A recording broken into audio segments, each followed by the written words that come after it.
Welcome back to the Stephen A. Smith Show right here over the digital airwaves of YouTube and, of course, iHeartRadio. Let's get into some college football and the continuing saga between the University of Colorado and a columnist from the Denver Post named Sean Keeler. The university reportedly banned Keeler from asking head coach Deion Sanders or other members of the football program any questions this season. The university issued the following statement regarding its decision. Quote, after a series of sustained personal attacks on the football program, and specifically Coach Prime, the Colorado University Athletic Department, in conjunction with the football program, have decided not to take questions from Denver Post columnist Sean Keeler at football-related events. Keeler is still permitted to attend football-related activities as a credentialed member of the media. Meanwhile, other reporters from the Denver Post are welcome to ask questions of the football program and personnel made available to the media, including coaches, players, and staff.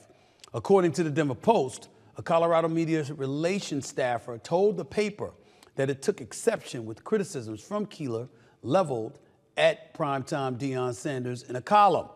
He's previously referred to Deion Sanders as, quote, Deposition Deion, the Bruce Lee of BS, and a false prophet, end quote. Initially, when I saw this story, I have to confess to y'all, I didn't like it one bit for primetime Deion Sanders. Since that time, I've spoken to him briefly, or via text, that is.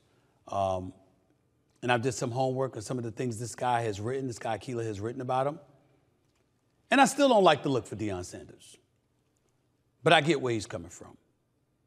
If you are Keeler, here's the bottom line. Your attacks seem personal, off-putting, offensive, etc. In the case of primetime Deion Sanders, his mentality is talk about me all you want to, talk about my football program all you want to. But this guy has gotten personal, and he's gotten very, very personal.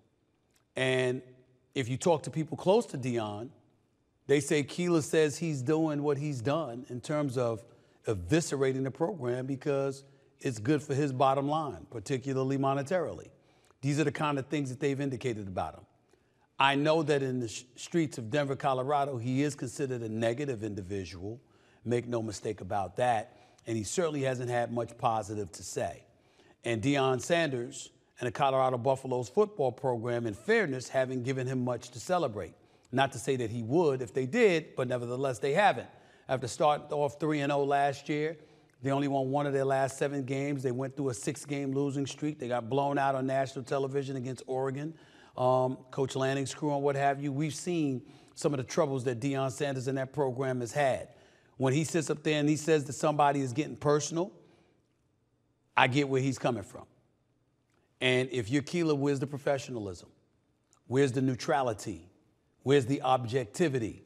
These are legitimate questions that must be asked of him when even reporters in the city of Denver are calling him a shock jock, because these are some of the things that have been said about him, that he's hyper-critical and he's a shock jock. That's what's been said. I don't know him. I haven't seen much of his work. I've seen some of the critical things that he said about primetime Deion Sanders. Can it be off-putting? Sure. Can it be a bit piercing, to say the least? Absolutely. But as a former columnist myself for the Philadelphia Inquirer for many years, there are times that I've written things that are piercing. There's certainly times as a commentator I've said things that are piercing, appear to be hypercritical and what have you. So it's not for me to sit up here and judge him as a columnist by saying, oh, he's too critical or he's too hypercritical or anything like that. I don't think that's my place. Here's what I will say, however. When other reporters are saying that you've somewhat deviated from the norm to some degree, that's something to pay attention to. When primetime Deion Sanders and people close to him are using words like racist or racially insensitive, that's something to pay attention to. With all of that being said, Deion Sanders is my friend and my brother and somebody that I love dearly, that I've known for a long time. And as I told him today, as I said on my day job, First Take on ESPN today, as I'll say to you right now, I still disagree with how this was handled. If Deion Sanders doesn't want to talk to somebody, he has every right not to talk to them. Why have the program issue some kind of press release announcing to the world that this particular reporter ain't going to be allowed to ask you or anybody associated with the program any questions? Why not just consider him persona non grata and don't deal with him? When you go that route, that gives the impression that programs are trying to control the media. I know times have changed. I know everybody has a voice. I know everybody essentially could be their own media in this day and age, with everybody and their grandmama having a podcast, yours included, yours truly included. I get all of that. But as a member of the Fourth Estate, knowing that that ain't going anywhere, whether it's sports talk radio, whether it's network television, whether it's cable TV, linear television, digital airways, whatever, the media is not going away. And so when the impression is being given that you don't like somebody and how they cover you, and as a result, you're going to highlight it publicly, that's what you're doing, that's my problem. I have no problem with Deion Sanders not talking to this person. When you are a reporter, when you are a columnist, when you are a pundit, and you rub people the wrong way, sometimes they're not going to talk to you. Sometimes they're going to tell you to kiss their ass. That comes with it. We get it, we understand it, and we take it. But when a program invokes itself into the equation, and they take the initiative to say, well, we're going to support and co-sign and sponsor off on what the coach is doing, that's problematic. Because now we get into questions, well, what is fair criticism? What is crossing the line? And what's crossing the line for you, is that necessarily applicable to others? Now, Deion Sanders has been in situations on many occasions when he didn't want to address a reporter because the reporter called him Deion. I understood his point. You wouldn't call Coach Saban Nick. You wouldn't call Coach Smart Kirby. You wouldn't call Dabo Swinney just Dabo. Why would you call him Deion as opposed to Coach Prime or Coach Deion? But I think in that instance, when that happened a couple of years ago when he was at Jackson State, my attitude was, okay, just correct the brother. Yo, man, I'm coach. Call me that. And then if he refused to call you coach, now that's a problem. Was he given that opportunity? I don't know the answer to that question. But I bring stuff like that up because now that Deion and the Colorado Buffaloes football program, or the athletic department and the university have put him in this position, now it gets tricky. Because now they're going to bring up when he was a player and he decided to be a member of the New York Yankees while playing for the Atlanta Falcons or playing for the Atlanta Braves, and how he dumped water on Tim McCarver, not once but twice. That's problematic. They're going to bring that up. They're going to bring up what happened at Jackson State. They're going to bring up when he refused to speak to a reporter for CBS because of what their station did. Even though he made amends for that by granting a particular reporter from that station a one-on-one interview.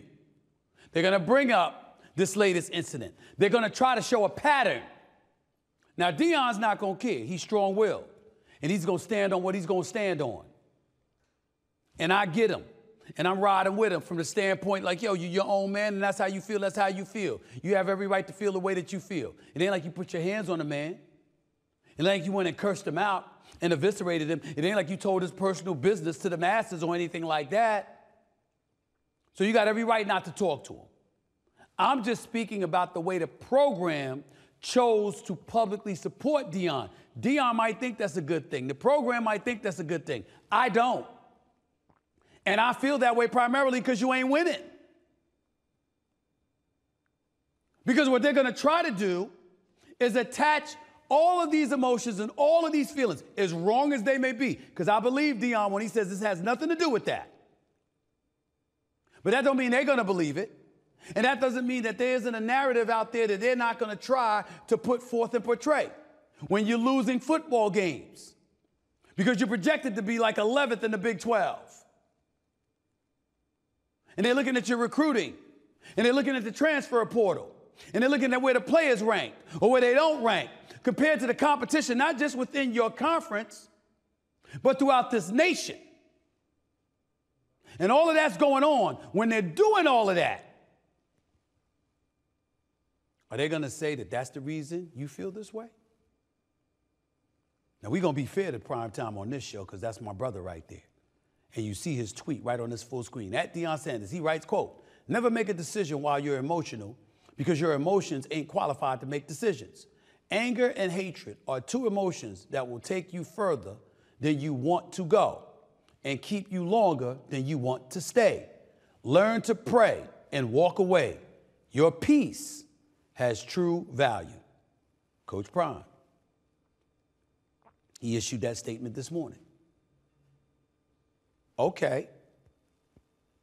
I vibe with that. I agree with him on that. I'm rolling with him on that. But when people talk, they're going to use stuff like that against you. They're already writing articles and columns about how Deion prides himself about it being more than just about football, and that he's raising young men, and he's setting an example. And they're going to attack him for this, saying, what kind of example is this to set? To run away from the cynicism, to run away from the vitriol, to not confront it, et cetera, et cetera. I know Primetime Deion Sanders. I've known him for over 2 decades. He ain't running from anything. And he ain't scared to speak up for himself. And he, in his mind, is of the mindset he's showing grace by not going after Sean Keeler for the Denver Post. So you can debate what Deion's approach is. You can debate whatever validity or lack thereof you want to attach to the accusations that have been leveled against Sean Keeler. My issue is the program at the University of Colorado. Yeah, you might be coming to the defense of your coach, but you're sticking your nose in the business you may not be able to handle. Because if they go through a losing streak again this year, if Shedeur Sanders is sacked 52 times this year, if you're brand new, literally brand new, our entire offensive line is brand new, if they can't protect him any better than he was protected last year, and ultimately y'all are losing games, and you've got one of the worst defenses in the country in the eyes of some people,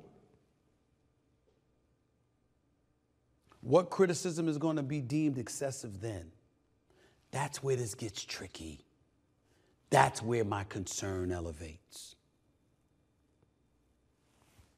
That's all I'm saying. I respect my brother. I appreciate where he's coming from, and I'm going to support him no matter what. But in this particular instance, I'm worried about the negative impact Colorado's program invoking itself into the equation will now do to future coverage of the program and what that might incite along the way. That's just me.